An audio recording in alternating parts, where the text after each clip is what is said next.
Magandang araw po mga kapraps. Nandito ako ngayon sa bayan ng Pila, Laguna. Ang i-offer ko sa inyo na property ay ito po. Tabing kalsada lang po mga kapraps. Ang sukat po nito ay 1,800 square meters.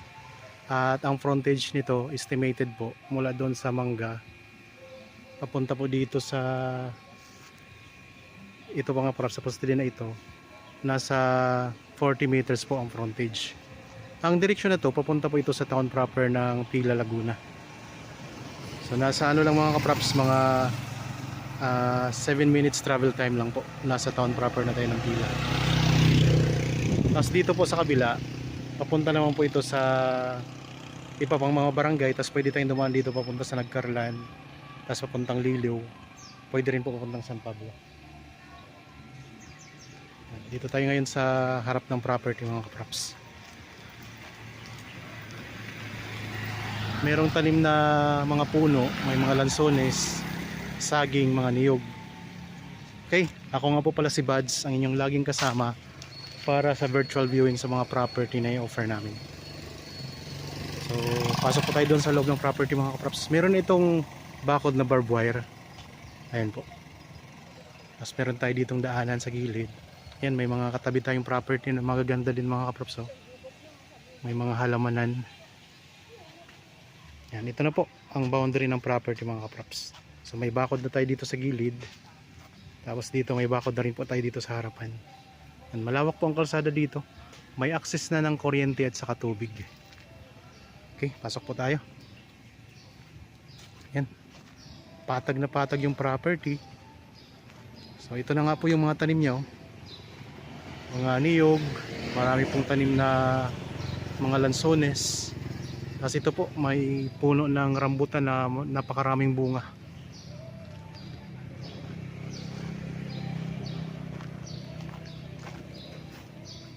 Ang daming bunga mga kapraps ng rambutan. Patag na patag ang lupa niya. Mayroon ding puno ng mangga. Daming niyog dito. Mayroon tayo ditong kawayan, oh, tanim din na kawayan.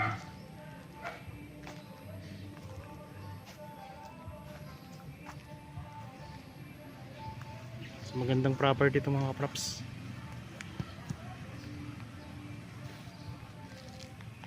At ang lupa, ngayon po, may mga carabao grass na rin po yan mga kapraps. So kailangan nating i-mower yung area na yan kasi medyo tumaas na po yung damo.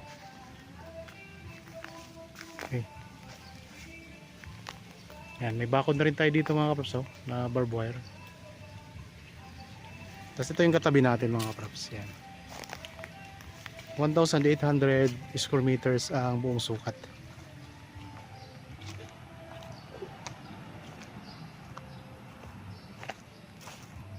Ikutin natin. Yan, mga lansones. May mga saging dito sa gilid ng kalsada.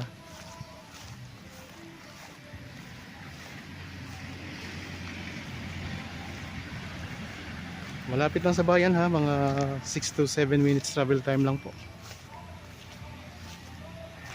So hindi lang pala isang rambutan dito kasi mayroon din dito tanim na rambutan. Daming lansones mga kapraps.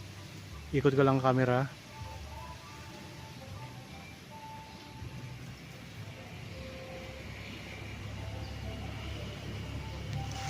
Pwede pong rest house, kaya ay pwede pong residential dito mga kapraps kasi mismong katabi ng kalsada.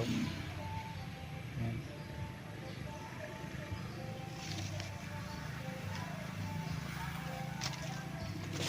Ipakita ko rin po yung harapan natin.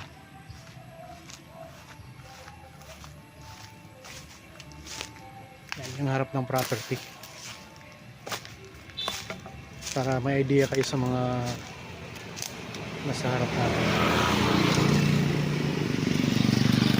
May mga halamanan. Yan lang po ang kalsada mga kapraps.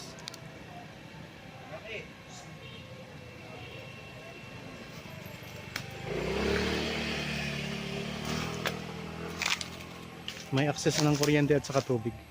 Ang buong detalye po nito ay pwede nyo pong mabasa sa description box. Tapos kung ano mga kaprops, kung kayo po ay interested, kontakin nyo lang po kami sa mga contact details na nandyan sa inyong mga screen. Viber, cellphone number, Facebook Messenger, pwede rin po sa WhatsApp, at saka pwede rin po sa mga kaprops sa cellphone number, pwede kayong tumawag sa amin.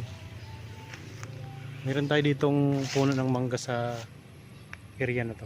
Yan.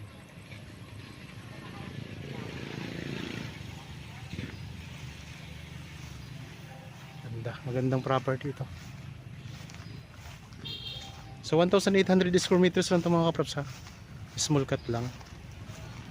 Kaya affordable po ito sa ganitong sukat. So kung nais nyo pong tumira dito sa pila, ano pa pong hinihintay ninyo, pwede nyo po itong tingnan. So kung magpa-schedule kayo ng actual viewing, so kontakin nyo lang po kami para ma-assist po namin kayo. Mismong katabi ng kalsada lang yan, patag na patag, at may bakod na po palibot.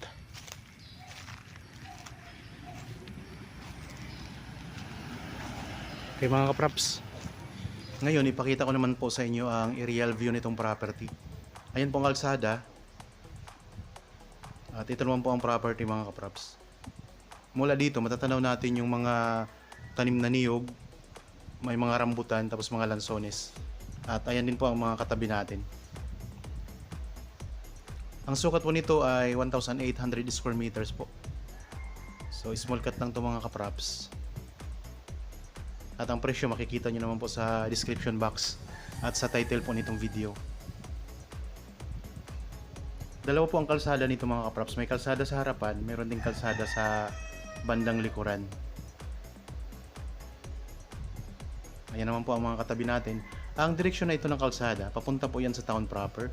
Tulad po ng nabanggit ko, nasa 6 to 7 minutes travel time lang po ay nasa town proper na tayo ng Pila, Laguna. At tanaw natin dito yung malapit na subdivision. Yan, itong direksyon na po yan mga kaprops, papunta po yan sa town proper. At ayan po yung mga kalapit natin na mga lote mga kaprops. May mga bahayan na rin po. So ayan po ang mga bahayan, no? Kasi may malapit din po ito na resort. At malapit lang din po ito sa school mga kaprops, elementary school. Ayan po ang kabilang kalsada, yung nasa right side mga props. Ayan ang kalsada.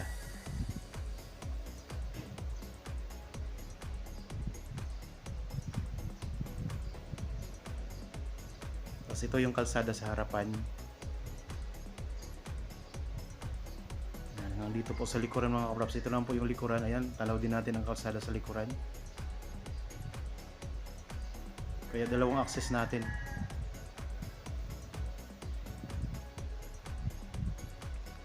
Sa mga viewers ngayon na mayroon ding property na gustong ibenta at nandito lang po sa lalawigan ng Laguna, pwede nyo kaming kontakin para makuhanan namin ng video ang yung property at ma-feature natin dito sa aking YouTube channel mga kaprops. Nang sa ganun, mahanapan po natin ng potential buyer. Yung medyo malayo naman po sa lalawigan ng Laguna, kung may mga video kayo ng property at mga pictures po, pwede nyo i-send sa amin, pati na rin po ang detalye para may feature ko rin po dito sa YouTube channel kahit malayo po. At least may video kayo na naka-landscape, nasa 6 minutes ang haba, tapos naka-highlight po yung mga magagandang feature ng property po ninyo. Okay, ibaba ko na po ang drone mga kaprops.